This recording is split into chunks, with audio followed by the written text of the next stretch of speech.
ಸ್ನೇಹಿತರೆ ನಮಸ್ತೆ, ನಿಮಗೆಲ್ಲ ಮತ್ತೊಮ್ಮೆ ಯಾದಗಿರಿ ನ್ಯೂಸ್ಗೆ ಸ್ವಾಗತ. ನೀವು ನೋಡುತ್ತಿರುವ ದೃಶ್ಯಗಳು ಯಾದಗಿರಿ ನಗರದ ಸೇಡಂ ಹೋಗುವಂಥ ರಸ್ತೆಯಲ್ಲಿ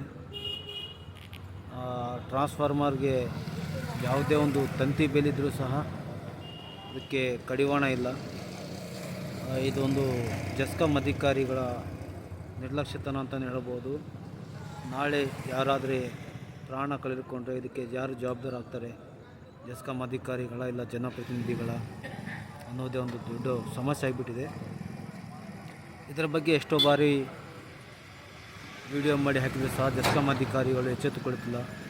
ಇದೇ ತರಹದ ಈ ನಗರದಲ್ಲಿ ಭಾಳಷ್ಟು ಕಡೆ ಆದರೆ ನಗರಸಭೆ ಅಧಿಕಾರಿಗಳು ಮತ್ತು ನಗರಸಭೆ ಅಧ್ಯಕ್ಷರಲ್ಲಿ ನಾನು ಮನವಿ ಮಾಡ್ತೇನೆ, ದಯಮಾಡಿ ಇಂತಹ ಸಮಸ್ಯೆಗಳಿದ್ದರೆ ಆದಷ್ಟು ಬೇಗ ತೆರವು ಮಾಡಿ ಜನರಿಗೆ ಅನುಕೂಲ ಮಾಡುವ ಥರ ಮಾಡಿಕೊಡ್ಬೇಕಂತೇಳಿ ನಾನು ಮನವಿ ಮಾಡ್ತೇನೆ.